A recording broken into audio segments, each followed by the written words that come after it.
Hello everybody and welcome to the live stream. Sorry for the slightly late start. I had started, but I hadn't pushed the full go live button, so I was merrily talking away to myself. Luckily, I have my iPad handy and it showed that I wasn't going. So thanks very much for joining everybody. There are loads and loads of comments and questions already coming in. I really appreciate how many people actually join the live stream every single week. And as long as people keep coming, as long as people keep asking questions, I will keep running off the live streams. Of course, we're all hoping that one day soon it'll be really hard to schedule these, hard to attend them because we'll be off cruising.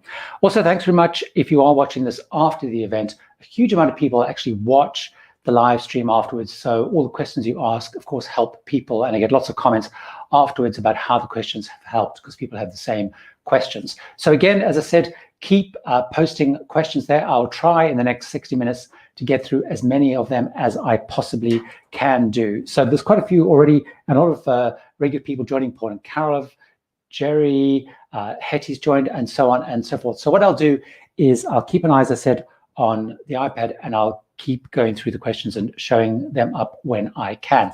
So I'll sort of go through them and as I see. So Hetty has had her first jab, so welcome to the First Jab Club, of which I'm also part of it. And I'm seeing certainly people in the UK a really accelerating pace of people having their first jab, and of course also around the world. So Hetty's saying, what about the Mediterranean cruise in June?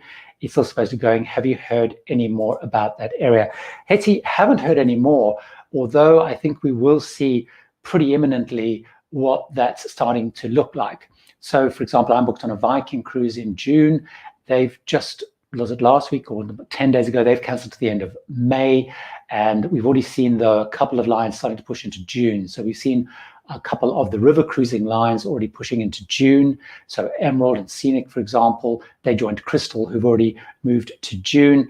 And we're still waiting to see what the other lines are going to be doing. One of the things that's going to be interesting, which I'm keeping an eye out, and I spoke about a little bit in this week's video, is how the whole thing with crew vaccinations plays out on timing. So a couple of the lines have spoken about wanting to vaccinate their crew. And of course, with the role of that, that could affect timing, but we just don't know. So in terms of June, at the moment, it's still holding. And we're seeing the cruise lines tending, of course, to cancel sort of 60 days or so in advance. So we may not hear anything until well into March, I would think, with the amount of cancellations that have happened really to May. The thing I think will be interesting as a big indicator, by the way, is pretty imminently what the UK lines do. So P&O Cruises, for example, big ex-UK line, they are still showing departures in April, which seems extremely unlikely when in the UK we're not even talking about perhaps having our hair cut, which doesn't worry me, of course, going to bars and pubs and meeting up with people by April. So that's going to be very interesting. Of course, one of the big indicators certainly for that will be on Monday, the government's due to start indicating what the likely opening plan is going to be. So we might get a sense of what's happening. So certainly in terms of June, nothing very specific yet, but certainly it does look not that promising, I would say, but we will see. I did actually talk a little bit to the agent around, I think by March the 11th, in March is the final payments for a lot of those June cruises are coming up. So that's a key decision point, I guess, is in March. What do we do? Do we pay final balances or keep going? Jerry saying, thanks very much for the kind comments. Buying the t-shirts, which I really appreciate, all the way from Amsterdam. The t-shirts, you can't really see this one actually because it cuts it off. This one says, let me cruise. It's one of the newer ones I've had done. But certainly if you keep an eye on the videos coming, you'll see more and more of those t-shirts coming. Nicholas, talking about solo cruising. Can't wait to go on my first cruise in 2022. Very exciting. So you're the first time I haven't been put off by everything that's going on, which is fantastic. I'm looking for a Norwegian Cruise Line solo cabin cruise. Do you have any suggestions? I'm 43 and looking for a laid-back cruise. Well, I think if you're looking for a laid-back cruise, looking at Norwegian is a fantastic idea because that's the whole concept, freestyle cruising, pretty relaxed, not strict dress codes, all that kind of stuff. So that's a good choice. I'm not 100% sure where you're based, but the two probably most relaxing cruises, if you're looking for something relaxing, is either the Caribbean, which of course is the biggest cruising region by a long way, and they have very relaxing cruises because obviously you're going to all of those islands. You've got eastern, western cruises, normally 7 days, so it's a pretty good one to try. What I think you're likely to see is more and more use of private islands, which are fantastic as well. So I would look at something in the Caribbean. If you're not US based and more UK, Europe based, take a look at the Med. Norwegian has a lot of ships sailing in the Med, normally out of Barcelona, and the Med is again a great place to go. You have a nice mixture of sightseeing, history, and also beaches, so you can kind of pick and choose. If you want one of the best cruises of all in the Mediterranean, is that Venice to Athens one. So you go to some amazing places. So you might go to Montenegro, Kotor, which is amazing. You may get to go to Croatia, Dubrovnik, but then you get a whole lot of those beautiful Greek islands, which of course are beautiful and pretty relaxing. So as a solo cruiser, Norwegian is a pretty good line to choose if you like inside cabins. They have that whole inside section, but they are probably one of the best in terms of value. So I'm just going to keep an eye here on the iPad pieces as well, because as I mentioned earlier, some of these don't come up. There was a question about Alaska, the JM129. Why you can't book an Alaskan cruise with Princess or perhaps Royal? In fact, you can't book any for this year. They've taken all of them off sale. There are cruises scheduled in late May which have yet to be cancelled. Doubtful the CDC will blink before Canada status. So just to remind everybody, although I'm pretty sure all of you know what's going on, is Canada have closed their waters to cruise ships of over 100 guests right through to the end of February 2022. That, of course, means Alaska cruises can't really run because under the Passenger Services Vessel Act in the US, cruise ships have to call on at least one foreign port when they're calling between ports. Obviously, a lot of the Alaska cruises go from Vancouver for that very good reason. I think it's very unlikely that Canada will blink. I think the biggest challenge is also a lot of the cruise lines, Clear, Alaska, are putting a lot of hope that the Passenger Services Vessel Act, which dates back to the 1880s, will be relaxed, which is one that has that rule. I was reading quite a long legal thing the other day where there is a lot of skepticism that's ever going to happen, because also the unions, the seafaring unions, for example, are a big lobby against any exceptions for that rule. And there has been no exceptions in the history of the Act since 1886, I think it came in, to that Act. There's never, ever, ever been an exception. The one exception that people often quote, or two exceptions people often quote, is actually to the Jones Act, which is a slightly different act. The Jones Act covers cargo and other maritime stuff, and some exceptions were made after some hurricanes in Puerto Rico, and also the hurricanes, I guess it was Katrina, in Texas, but that was not for cruise ships. So there's a lot of skepticism. You're right, though, to raise the point about the CDC, because although a lot of people haven't cancelled, even May haven't cancelled, one of the biggest hurdles to overcome is the CDC. You know, cruise lines have to go through that whole framework. There is no timing whatsoever on the test cruises, which is the next big phase. And, the CDC have said it will be a couple of weeks. I saw interviews with Arnold Donald, the CEO of Carnival Corporation Group, just this week, where he again said, we have no idea what's happening. So that's even a bigger hurdle, let alone Canada. So I think it's very unlikely that any Canada stuff will go around. But you're right, none of the cruise lines have cancelled Canada yet, and they're basically playing around with options. I think also one of the big issues is the volume. I mean, I read somewhere there was something like million something, whatever, cruise passengers were expected in Alaska. It's something crazy like that, so don't quote me on that number. And of course, they're going to have to work through all of those cancellations. So one of the things I would say is absolutely, if you have an Alaska cruise, I would move it now to 2022 while it's still possible. A lot of the cruise lines, or many of the cruise lines, are offering lift and shift, where you can pick it up, move it to the same time, same ship, within about a week, and they will match and guarantee the fares, and they'll move your onboard credit and stuff. So Royal, for example, is definitely one of those that are doing that. So definitely something I would absolutely look at doing. That was actually the question I saw that Ravel Cat, they booked in September, which is unlikely to happen. I'm hoping that answer that. Do we ask a travel agent to move?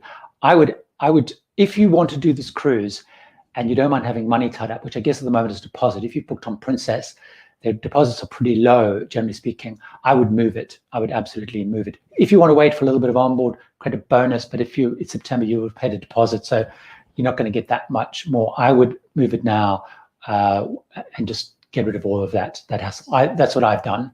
I moved mine, although it actually got cancelled, to be honest, but I was moving it anyway. So there was a question here, which let me see if it's come up here, about people being banned from cruising. And I will see if I can bring it up. Here we are, John Debus, hopefully I pronounced that correctly, John. Will handicapped people be barred from cruising with walkers, wheelchairs, oxygen machines, and so on? John, a really, really great question. I've actually got a video that will come out next week looking at the whole area of bans, not bans, who can, who can't, in much more detail. The key thing to know is there is, no is the short answer.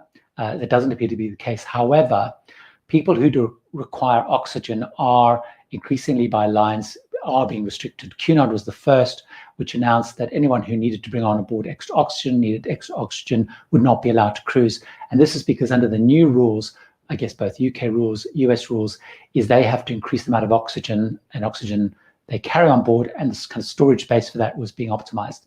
So it's worth checking, but there's no sense that any of those other issues are likely to be restricted, at all. So I wouldn't worry about that. But if you are someone who's got an oxygen thing, that is an issue. Although Cunard is the only really one that I've got.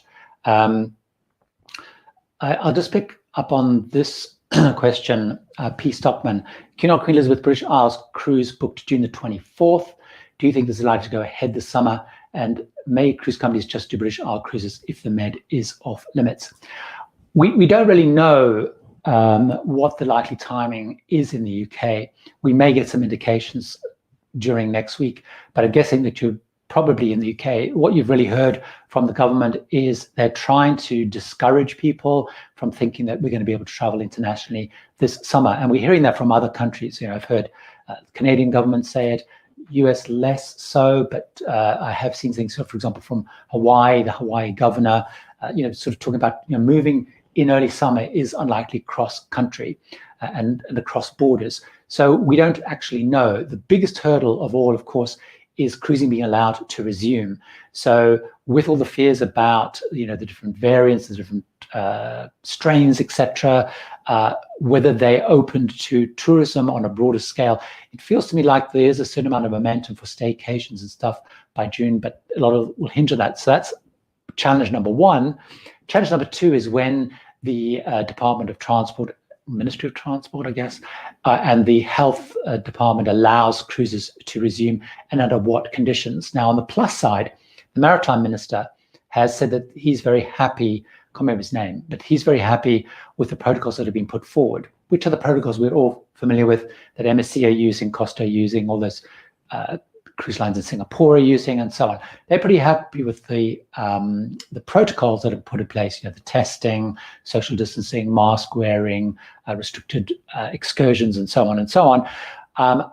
However, they're not prepared to discuss timing until cases get low. So it's going to be very interesting to see, because there's lots of discussion around case rates, and hospital rates are going to be one of the key triggers.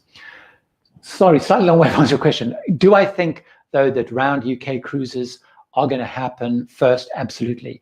That's what the cruise lines have all said. I've seen interviews with like David Dingle, is the head of all the Carnival group lines within the UK. I've seen other interviews with different people from different lines, pushing, actually asking that they are allowed to start with UK cruises first. It seems to me once domestic tourism open, that seems very likely. Is that going to be June? Not sure, but I'm pretty optimistic. I think we've joked around with a few people that I know, is like we will see them on board, I'm pretty sure, on a round UK trip. So I'm pretty sure. Will it be that specific cruise? Not quite sure yet. Here's a question which I guess is again sort of linked to the UK. So Brookhaven, love your videos, which is great to hear. Do you think we will have to present passports at every airport, or only one in the Schengen area? Now, the good news about cruising, I think, which is really great versus, say, if you were doing a land-based trip, is that normally the customs clearance part, sorry, the immigration let me try that again. The immigration clearance process is normally handled by the ship. So you don't often have to show your passport moving in and out of places, because normally there's arrangements done with the cruise lines where increasingly if they need to do any physical checks, they will hold on to your passport and do some of those. Or occasionally, when I've done some of the longer cruises where they have to physically check it, they often bring people on board. So there's very few times anywhere in the world that I've cruised where we physically, individually as passengers, had to go and show our passports. And I even did a section of the world cruise, and I think we did it in one place, and I think that was in Singapore, if I remember correctly, on one of the stops there. So the ship normally handles that. So that's one thing that I think is unlikely we're going to have to be doing a lot of that, because that's handled. On the other side, in the longer term, what the EU are talking about, and I think what's already been agreed, if I remember correctly, and I can't remember whether it's 2022 or 2023, is the EU are going to introduce, similar to Canada has, Australia has, and the US has, the ESTA idea. I can remember what ESTA stands for, but you know, in the US, you buy an ESTA, I think it's $7, $10, something like that. You have to do one for Canada now, you do one to go to Australia, where you do it in advance, it lasts a year, and once you've got the ESTA, that gets in the system. So again, you know, the process is cleared up. So I'm assuming through a combination of the passport and the ESTA, but the good news is on a cruise, it seems unlikely, based on my experience of traveling around the place, which is great news. So that's almost a plus. Pravin had asked this question every week. Who I guess is desperate to start sailing. Marella have just moved their cruising back another further month. And if you check on my site, I can't remember exactly whether it's April now or May, but if you check on my site, tipsfortravelers.com, you'll find at the top of the page is an article, which is actually useful for everybody, where I keep an up-to-date listing by month of when cruise lines are due to resume. So I've got ocean cruise lines on there, I have river cruise lines on there, and I have Australia and New Zealand there. So, and Marella, I think, has moved from March to April, from April to May. I can't remember exactly when. And again, a lot of that hinges on what happens with the whole UK piece. Steve has a question which comes up a couple of times that I do want to touch on, is around Cunard. Now, I remember those who were with last week, we spoke about the news that Cunard are going to take transatlantics off sale. What they have actually done, which I should have mentioned at the beginning, they've taken off any cruise that is longer than 8 days only off sale at this point in time, right through until the end of the CDC ruling. So as you may know, part of the CDC framework has banned cruises of 7 days or longer through to November. So Cunard have taken those off. One of the things, though, that they will have to look at is passing through the CDC rules. And how they're going to do that, I don't know what the timing of that is, but under the CDC framework is any cruise ship, no matter where they come from, if they're going into the US waters, going to US ports, have to go through that whole process, which involves test cruises and so on. So they've said at the moment, if you look at their site, they've updated their site, they've actually updated it just at the time we're doing over that weekend, when we did last weekend, I guess, when we did it, they've updated to say, we are digesting basically and looking at those CDC rules, and we'll get back to you. But they've taken all 8 days and all Canada off, so that's going to be a key one. Undoubtedly, if they are based in the UK, where all the ships are basically off the UK at the moment, there are 3 ships are off the UK at the moment. Undoubtedly, they will do UK stuff. Khalil Karbani, hopefully I again pronounced that correctly. I'm hearing that you can only do excursions with the ship, meaning you cannot go out by yourself. Is this true? Absolutely 100% true. Yes, that is the protocol. So every single place in the world that has agreed return to cruising has included those cruise line only excursions. And that will last as long as the protocols last. So what that means is you have to buy an excursion through the cruise line. Now, what's interesting is Carnival, when they put up their protocols, which they quickly took down within 24 hours, that actually spoke not necessarily about cruise line excursions, it spoke about cruise line approved excursions, which was interesting wording, slightly different to other wording, because it did imply that they may perhaps have more local providers, which kind of makes sense anyway, because the cruise lines don't run their own excursions. They're all contracted out anyway. So it may be, I may be overreading to it, but absolutely yes, that is the protocol. You cannot leave the ship at all without having booked a specific cruise line excursion. So what those that are running them are doing, so MSC, for example, they introduced a whole lot of packages where they were kind of discounting some of the prices, because also the other thing is they had fewer people on the excursions to try and do with all the social distancing, etc. So that absolutely is something. Paul Pravnat getting desperate about Morella opening. I guess a lot of the crew are absolutely desperate to get sailing again. Paul, I wanted to pick up Paul. I can see if I can find Paul's one on here. Interesting, because I actually touch on this in relation to this week's video. So a little punt for this week's video. If you haven't watched it, it went up last night. I'll show you the thing at the end. So let me talk about this. Good old slug of water. So Paul is saying, given the vaccine progress in Israel, is there a prospect of cruises in the Cyprus-Israel region later this year? What's very interesting, which Paul may be alluding to, is there is an agreement which was just announced this week between Israel, Greece, and Cyprus, which says that once borders are open, once flights resume, anyone in those countries who has had both doses of the vaccine and has the whatever certification they're going to have is going to be able to travel between those countries as a tourist without having to have tested and without having to go into quarantine. So they can basically travel around freely. So what was interesting in the Cyprus tourism minister, he specifically referred to, I think it was 130,000 Israelis visit Cyprus every year, an additional 40,000 come on cruises.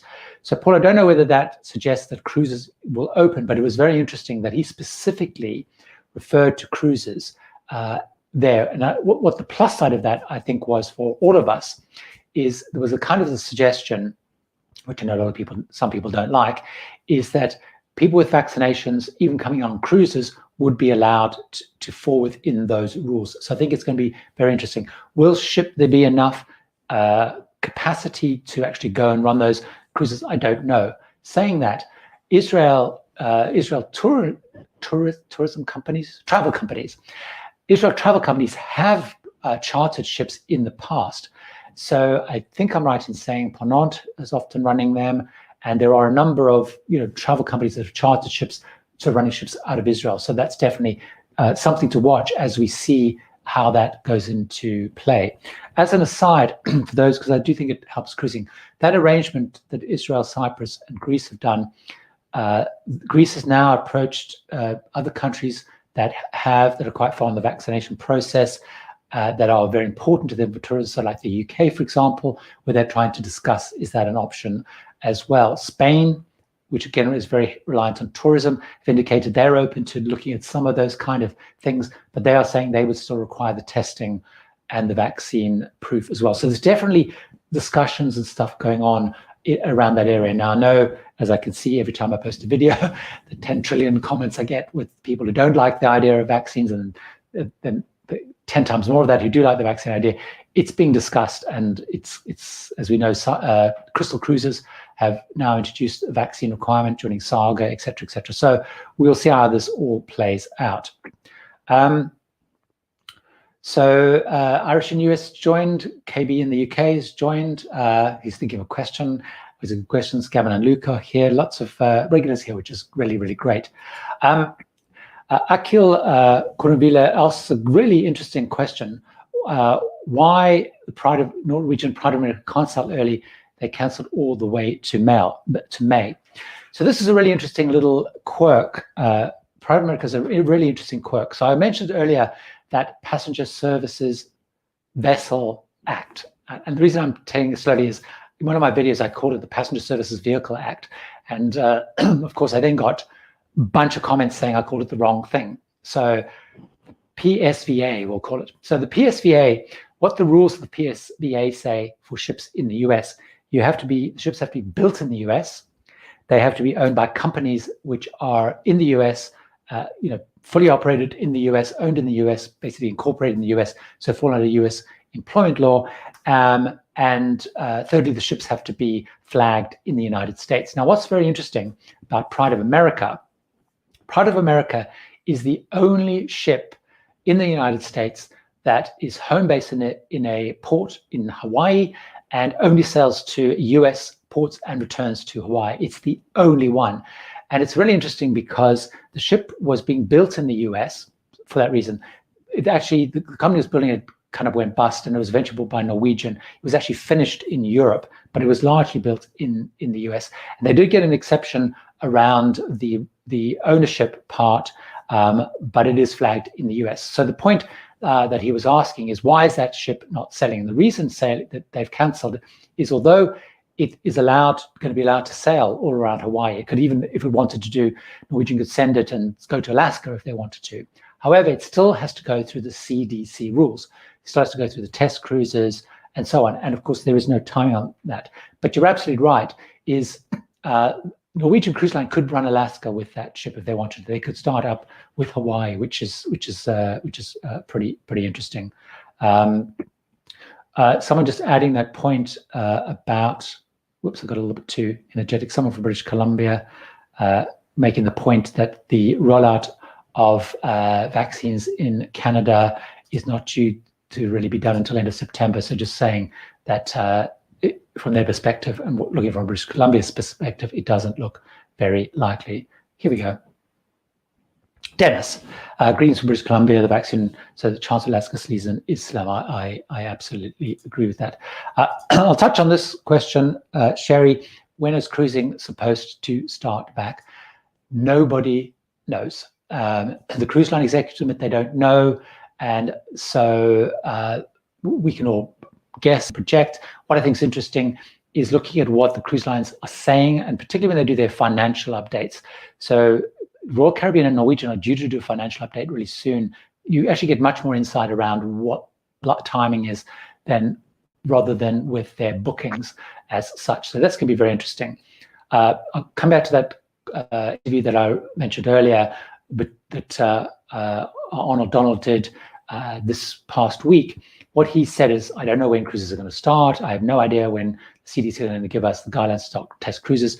But he was saying, I do believe that by the end of the year, they will have their fleets back in service. And that kind of gels with what a lot of people have been saying and thinking, once it gets further down the vaccine process, Q4 feels more realistic. What the ports are saying, I think, is very interesting, because again, you've got to follow the money. So Port Canaveral, I think I mentioned this before, they have said they're not expecting any ships until at least July, and when they expect 3 ships.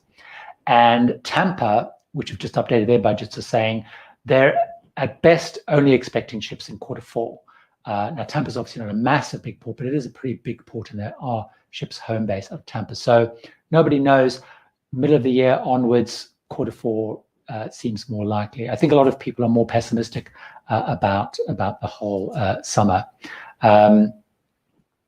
Hello from Texas. It's sunny and warmer today. It looks pretty brutal what's been going on in Texas from what I've seen. So hopefully you've got all your electricity back and your heating back, and absolutely being on a cruise would be a lot better. Sherry, sorry to pick up on Sherry saying her cruise is in September. That's definitely possible. Ian raising the point, this is a countdown. MSC has published restart dates for many of their ships, with most happening in April and May. Does that feel likely to you, given the slower vaccine rollout in the EU? MSC is interesting in that if we look at where cruising has been allowed to resume, that has largely been Italy and to a lesser degree Germany. Now, what I've said in one of my videos, what I found very interesting about that was there is a massive shipbuilding industry, cruise shipbuilding industry in Italy, and a massive cruise shipbuilding industry in Germany. That's pretty much where all the ships are built. I know some are built in Finland, some in France, etc. But those governments were the most open to letting cruising resume. So we do have, some cruising happened before the second or third, whatever, lockdown in Italy. So MSC probably are more bullish because they are, worst case, they will adapt itineraries to be Italian-only itineraries or Italy and Greece kind of itineraries. So it seems more realistic. Will they be able to call around into Barcelona and all that stuff? I agree with you. It does seem more challenging, unlikely. But MSC doing Italian itineraries, absolutely. And I think they're due to start again. They moved it back. Was it to the end of? Was it to March? I can't remember. But again, on my site at travels.com, I list when they did move, because they were supposed to start in January. We started the Italian pieces. So let's have a quick squidgy when I've got. I can't see if I find it, but there was a question here because I think it's a good point around how long it takes from. Paul is asking, once cruising gets the go ahead, how long will it take logistically for ships to get ready to go? So what they're saying in the UK lines, what they said is 12 weeks. And that's because they are keeping their ships at the moment in cold layup. And cold layup means that they have around 120 crew or so on board, which basically keeps the ship in a holding pattern. But it means the cabins have often been set a certain way. You know, they've wrapped up stuff, they've covered up stuff. And so then you've got to get crew back from Asia. They've got to get them back on board. They've got to train them with all the new protocols. They've got to get the whole supply chain kicking back into action again. So they're saying 12 weeks. So that's why they were pushing for the governments to give dates. It's also why the US lines and the CDs, they're pushing for the CDs to tie more dates to these things so they can plan them more. So it's up to 12 weeks. I did see some interviews, I think with the Royal Caribbean and stuff, where they spoke more around 60 days, but that's because they have brought some crew back, although some of them are sending them away again. So you're talking kind of 2 to 3 months from an absolute go. So what, of course, a lot of the cruise lines are doing, certainly in the US, they've started bringing ships back. They started recrewing some of the ships to try and reduce that time, because obviously they can do the test cruises first. So they are accruing, they're recrewing those ships, but the whole supply chain has to go. It was interesting about the supply chain. I don't know if many of you saw that, but one of the big suppliers of cruise ships was doing a big warehouse clear out of huge amounts of food, I guess tin goods and drink and whatever.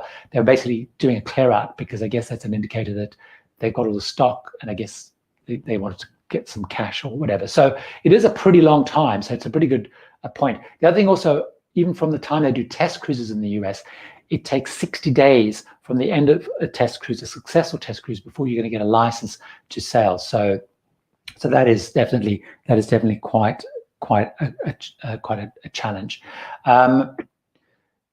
Dev asking, how are you? I'm very good, thank you. A bit frustrated at the ongoing lockdown, which we have, and not being able to travel, of course. Do you think cruise companies may abandon the US market for a while and focus on Europe/Asia, at least the time being, until the CDC relax its operating procedures a bit?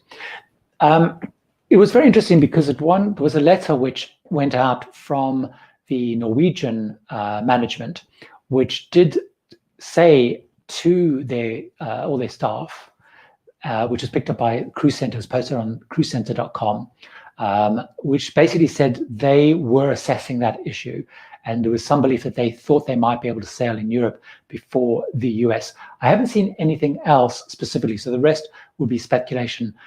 For me, the real telling sign will come in March into April time, when we start seeing ships moving, because normally, traditionally, what happens is ships get moved from the Caribbean March, April time to the Mediterranean to do the Mediterranean season, and then sort of September, October, November time, they move them from Europe into the Caribbean. Now, if you look at the itineraries, a lot of the ships that are supposed to be doing Mediterranean itineraries are still across in various parts of the world. They could even be in Asia and so on, but they're not all in Europe. Some of the lines that are supposed to be in the US doing stuff are still here. So that will be the clue. So, speculation is, I think they I suspect the US, UK, they'll all start about the same time because I think they're all as conservative as each other. What the cruise lines think, we will be able to tell quite soon by where they're moving their ships. So, for example, Celebrity Apex, let me use that as an example because that's one I know. I have a long-established booking on Celebrity Apex in July, which is a Mediterranean cruise out of Barcelona. Yeah, out of Barcelona. That is still sitting across in the Caribbean. So if we don't see that ship moving, and I think it's due to start around about April, May time, if they don't move the Apex, that gives us a clue about where they're thinking of sticking. Because the advantage, of course, they have, one of the advantages they have in the Caribbean is they have all those private islands. So if borders stay pretty shut, but the US lets cruises run which go to private islands, so you're not effectively interacting with local populations, they might be more appealing than trying to do something in Europe with all the borders and so on being closed. But definitely, I'll keep an eye on that and see what happens. But there has been a lot of talk around that. So will more or less allowing us the vaccination will be distributed, and will we be required to show? Bruce is asking the question here. We booked an 11-day Caribbean cruise with Holland Rotterdam, very nice, the brand new ship, very exciting, in November 2021. Will be more or less CDC guidelines since most vaccinations will be distributed and will be required to show. Okay, so I think you're asking anything around will the requirements still be in place with vaccines, et cetera. So I think it's very likely that those requirements will stay for some time. And I'll tell you why I think that. First of all, cruising to get the okay to sail is going to find it very challenging. I think, if we think about all the things that are last to open, theaters, concert venues, live music venues, those are all the things that on land are the slowest to open. And there's still lots of discussion, certainly that I've seen here in the UK, and I've seen it in other countries, around how do you open theatres? Do you require vaccines? Most governments are not very keen on domestic vaccine passports because they're worried about it being discriminatory. They are comfortable with for travel, though, if countries require them. Then they talk about what the UK is talking about is lots of mass testing, fast turnaround tests, I think, with the lateral flow tests. The theatres are saying, wow, we're not so keen on that because how do we manage that? What's the logistics of that? So all those things, of course, what are really important on cruise ships. And the governments are pretty negative, pessimistic, conservative, what do you want to call it, about cruising. So I think they're going to be very cautious about letting cruising open, and they're going to be increasingly or very cautious about lifting restrictions. So I think it's pretty certain. I think we should assume that those restrictions are going to stay in place. Second point is, of course, although there's lots of studies, is all the stuff I've read whenever I hear the chief medical officer, the chief scientific officer, even the vaccine makers say is there's still not strong hard data on whether, depending on the vaccine you've had, whether you can still carry, whether you can still pass on the virus, and so on. So that's why a lot of countries are still talking about, for domestic international travel, you still have to do the COVID-19 test, plus the vaccine combinations are being spoken of. So I think we will see a really cautious lifting of those rules. The important thing to say is the guidelines, there's two sets of guidelines, one of which is what things like the CDC require, or the health authorities in Italy require, or the health authorities in the UK require. And then there's what the cruise lines themselves have proposed. A lot of them do marry and match up, but I think we will see multiple testing. So, for example, MSC, you get up to test it 3 times now. They'll do a test before you board. They often do one mid-cruise, and because a lot of countries require, you do one at the end. And I guess the mid and the end one are being linked together. Mask wearing, social distancing. I think a lot of those things will stay. On the plus side, you're going to be going on the Rotterdam, which is very, very exciting, brand new ship. And I've seen the new Rotterdam. I'm due to go on the new Rotterdam in August. Those new ships are absolutely beautiful.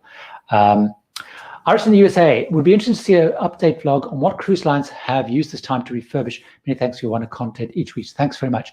Now, I actually did, in one of the updates, I did actually look at the refurbishments and updates, and I'll try and remember, I think it's about 2 weeks ago now, so it would be one about 2 weeks ago.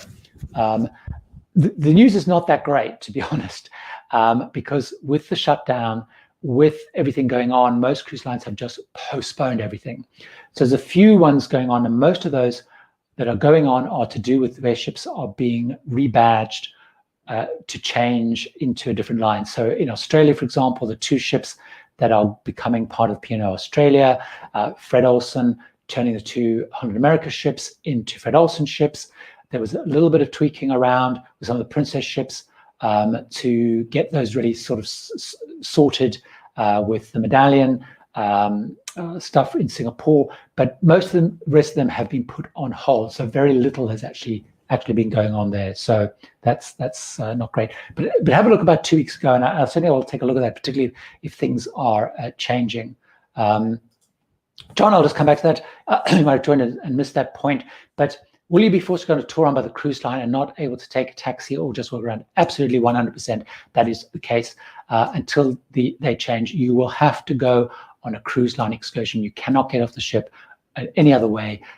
That is in all of the protocols. We'll be interested to see, though, of course, that won't apply, of course, on private islands in the Caribbean, because you're effectively on one big cruise line excursion. It'd be very interesting to see with say if they did around a UK trip for UK passengers only, because of course as the UK, if they've opened to tourism, and if you're a UK person, you can go to Cambridge and do your own tour. Why can you not go on a cruise ship to Edinburgh and do your own thing? So that will be interesting to watch.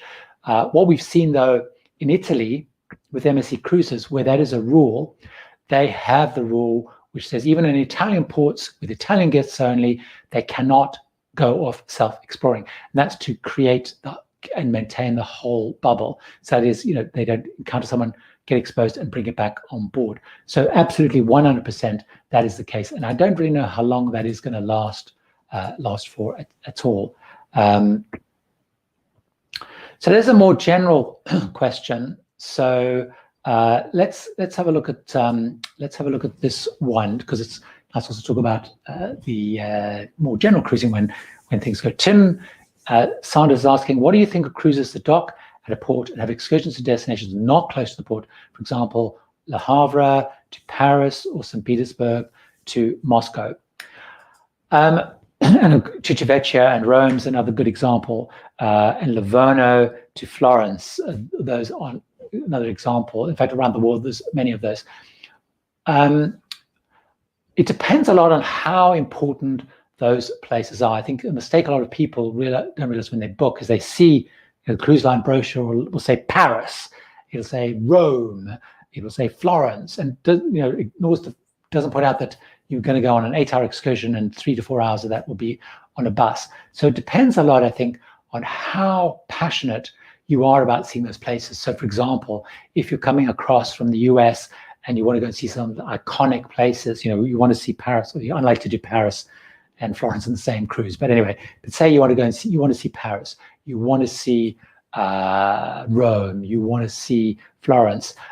It's definitely worth doing. Personally, I would rather, because I think you don't want to spend most of the day in a bus. What I would much suggest is look at those as pre and post stays if you possibly can. Rome's an obvious one. You pick up a cruise in Civitavecchia and you stay in Rome for a couple of days. That's what I would try and do if you really want to see those, because they tend to be really jam-packed, and you're rushing around, ticking off all the key sites. So I tend not to be a big fan of those, although I have done them. But if it's an absolute must, you come to Europe, you want to tick off those absolute places, it's a pretty good thing to do. Come back to visas. This is a good question again about visas.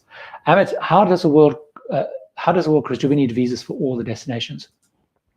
You need a visa for everywhere that it's required. We did a 7-week 10 weeks altogether. We did 7 weeks on one ship, 3 weeks on another, which were parts of world cruises legs, so those back-to-back legs. And it was a pretty complicated process before we went to get a whole bunch of visas. You know, we get visas for China, Vietnam, I can't remember all, and it was about 5 or 6 places we had to get visas for. So what the cruise lines tend to do, so the answer is yes, you don't have to get them for everywhere, it depends on your passport, of course.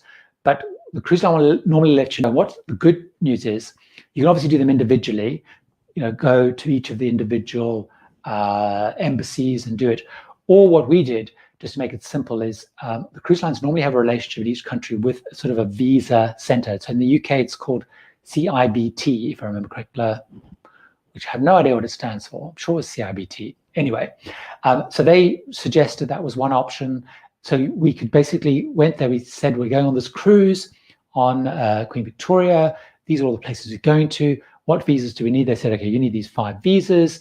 Here's all the paperwork. Here's the number of photographs you need. This is what's going to cost you.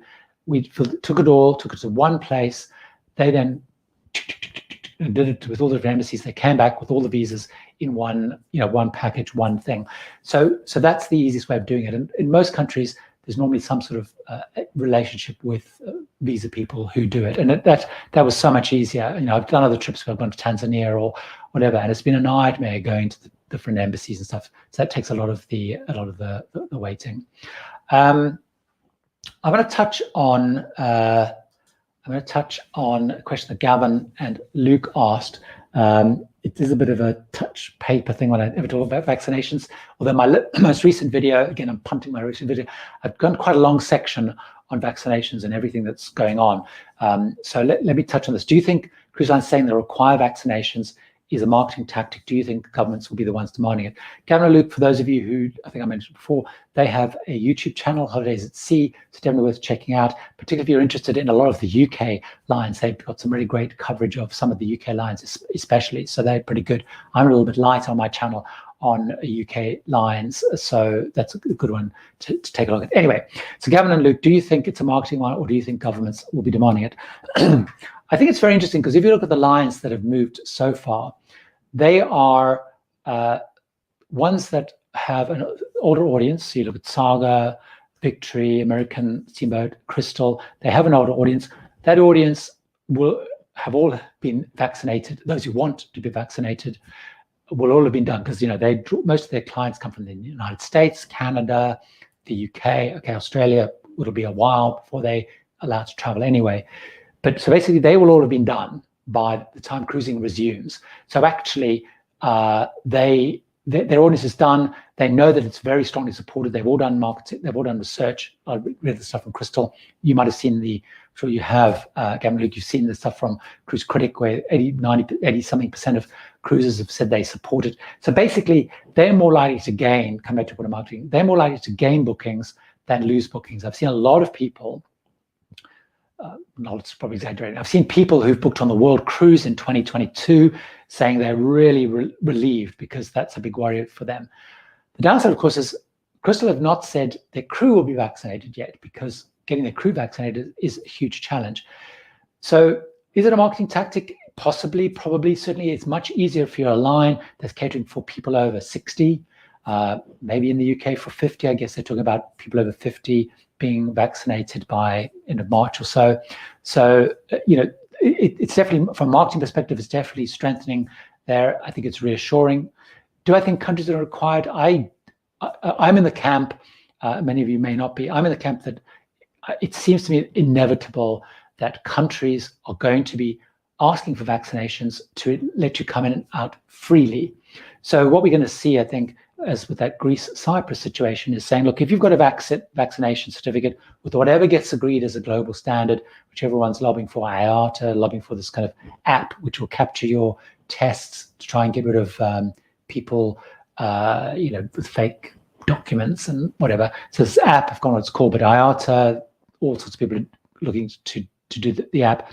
It'll have your test results in, it'll have your vaccination stuff in, and if you've got that, you'll be allowed to come back to the questions around, will it be able to get off on port? I think you'll be allowed, countries will be keen to, will allow cruising to come in, because people are coming in, they know that everyone's got all that documentation, they can bleep it, whatever, and go off and do their thing. presumably more free. So I think the real pressure for vaccinations will come from countries. So countries are eventually going to, cruise lines are going to look and say, if we want to call on those ports, countries are asking for it. I mean, we've seen all the big tourist countries, Spain, Greece, Cyprus, all these countries that rely heavily on tourists, saying we see vaccinations as the way of opening, letting people come in without having to get them to quarantine. So if you're bringing a lot of cruise passengers, to me, it seems kind of the next step. And the cruise, the big cruise groups, so Carnival Cruise Line has been the most coy about where they stand on it. But again, in that interview with Arnold Donald this week, he said, look, vaccines are going to be the thing that unlocks cruising and lets cruising start again. Will there be documentation required? To be discussed? Will pressure come from the authorities, not authorities? But there's acknowledgement that vaccines will be the mechanism for unlocking. But it feels to me very likely that countries are going to introduce it. I mean, for those in the UK, I guess in the UK, I mean, as you know, the UK government, the Prime Minister Boris Johnson he personally is very against having a certificate within the country domestically. He worries about all the rules and stuff around that, and the liberties and all that kind of stuff. But he's saying, look, for international travel, that seems practical. And certainly where governments are spending their money, they're spending money on that kind of travel, that travel app. So increasingly, Heather's asking a question around, notice our last call you recruits for Americans in 2022. What do you think? Not sure, Heather, why you're nervous. I wouldn't be that nervous because I figure, although famous last words, we thought 2021 was going to be easy. It feels to me like by 2022, they will have figured this out. We will have enough learnings on testing. There's more mass testing. People will understand the vaccines much better, the role of vaccines, frequent vaccines. There'll be whatever documentation. I feel like there'll be a way to open it. And certainly I think the airline industry would have figured it out. The cruise industry would have figured it out. Governments would have figured it out. Because, these countries that rely on tourism, which is where cruises go, Alaska, Spain, Greece, Italy, Venice, although they have a love-hate relationship with cruises, they are very reliant on cruise and cruise industry. And I feel like it would have been solved. So I'm certainly not as pessimistic. Good question. Good question from the JM129. Do you think that the WHO will need to declare the pandemic over until cruising starts in earnest? I don't know the answer to that, but it's a really good point to raise and to keep an eye on. If my memory serves me correctly, cruising didn't shut down when it was declared a pandemic immediately. I need to look at the timeline exactly, because if I remember correctly, the cruising went into shutdown on March the 8th. And I can't remember the date of the pandemic was declared, but it was before that. And the reason it shut down around May the 8th in the US is because the government changed their view on cruising. The same happened in the UK and I guess in Australia. All the documentation that I've read, so if you look at the CDC framework for conditional sailing, if we look at the Canada ban, they all talk about when their government has a view that within the country itself. So it's going to be an interesting one. It feels at the moment it's more country driven, but it's a really good question. It's a good one to keep an eye out for, because obviously it makes it easier for countries to go with that particular way. So another quick slug. So again, thanks so much for you joining us. So many questions here. What I try to do with the questions, by the way, is afterwards I go back and I look through the questions and I try and either then cover them in the update video. I was looking at doing a specific video, which I did say I would actually ask if people wanted me to do a specific video and ask a question. So maybe I will do a survey and see if people would find that helpful to do. So I will go back in those. So let's have a look and see if I've missed anything here. Is there a way to advocate cruising onto local cruising? Calvin's asked a question which I don't want to touch on because it's quite a, let's see if I can find it. Here we go. Calvin, Hi, Gary. I'm interested in going on a cruise with my friends. Are there any lines or regions that allow passengers that are 18 years old? Calvin, I'm guessing that you are in the United States. So it's yes is the answer to the question. So in the United States, for those who don't know, cruise lines will not allow anyone under the age of 21 to go on a cruise without an adult, and that is to be someone over the age of 21. And in fact, it has to be over 25 when you share a cabin. It all gets complicated. But the only exceptions to that in the US, if you're under 21, is if you're married and you can prove that you're married, you can travel without an adult, or you're actually in the military. So you could become in the military, or you could get married, is one way of doing it. But the easy way of doing it is if you're sailing basically not out of the US, not out of Canada, the age is 18. So out of the UK, you can be 18. Out of Europe, you can be 18. So you'd have to do that out of Europe to be able to do that without an adult. So yes, the same with drinking, for example. You also can drink once you're over 18 on those cruises as well. So 21 is very specific to the US and to Canadian cruises. So we're heading towards the end of there, and I see there's still a couple of questions. So I will try and quickly answer a question here. I love cruising, just saying that 21, as I said, if it's in Europe, it is different. Royal Caribbean for May and September from Southampton. Do you think the September will sell?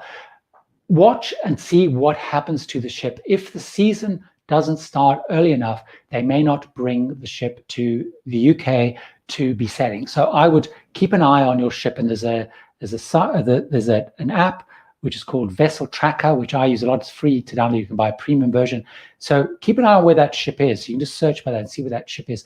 It's possible it's in Europe, because there are a couple of Royal Caribbean ships that are actually in Europe. So keep an eye on that and see if the ship actually gets moved to the UK in time for the season. So what they may do is a little bit like Celebrity Edge did, is they didn't even bother bringing Celebrity Edge, and they've just scheduled the whole of Caribbean cruises. So keep an eye on where that ship is, and keep an eye on if because it doesn't move, it definitely won't sail.